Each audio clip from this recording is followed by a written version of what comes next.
Good morning, good morning. Happy Monday. So I am out here at 6:30 in the morning watering my plants because it's about to be 95 degrees here in San Antonio. And I didn't get to water yesterday, so that is why my plants look so sad. And to be honest, I typically try to water every other day, but because the temperatures are about to be in the hundreds pretty soon, I may have to water daily, which I don't like to do that because it'll cause overwatering and it'll take the nutrients out of my plants. That's how you can use it start to turn yellow. Um, but I don't know, y'all. It's starting to look bad. Look at this. Look at my lemon tree. And yeah, it's cool in the morning. I mean, super cool in the morning. But by 12 o'clock, it is literally 95 and probably feeling like 100 degrees outside.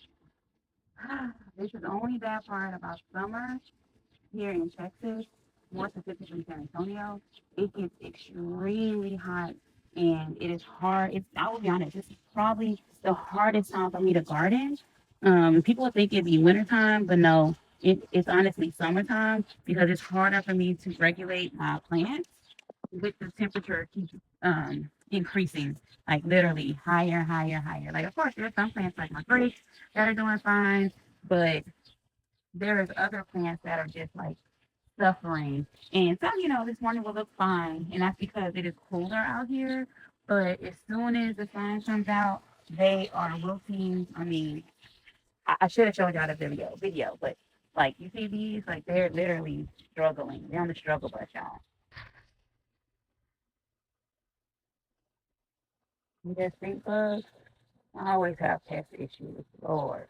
Y'all see my tomato plant? When I say everything is wilting, they don't like direct sun, but I don't have a tree in my backyard. So no matter how much I water, they're just going to be in direct sun. They're going to struggle this summer. And it is what it is, y'all. Unfortunately, this is the downside of gardening. You're going to have some plants that are definitely spring and summer plants, but they don't like direct sun. And guess what? My entire garden is direct sun all day long. So that is the joys of my gardening days.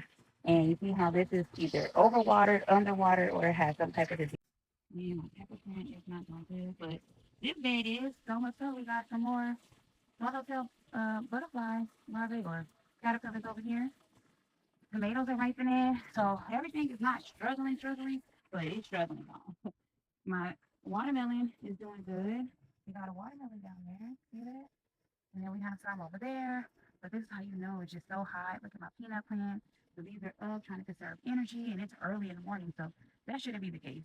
So yeah, I might have to come out here and water early in the morning, like I'm doing, and or I'm gonna have to do 2 days, like 2 times watering, one in the morning, one in the afternoon. I don't know, y'all. I have to figure it out, but something's got to give. The watermelon is doing fine. Crazy enough, my in-ground cabbage collards are doing fine, which y'all know that is a winter crop, not a summer crop. So that's why I said your garden is every day is going to be different. Every season is going to be different. Every garden is going to be different. Some people are not going to be able to even grow cabbage collards, or collard greens at all this time of year, which y'all can see I'm able to do so. Maybe not as prolific as I did in the fall or the winter, but I'm still able to in the summer. So I'm just saying, y'all, just remember that when you compare your garden to somebody else's,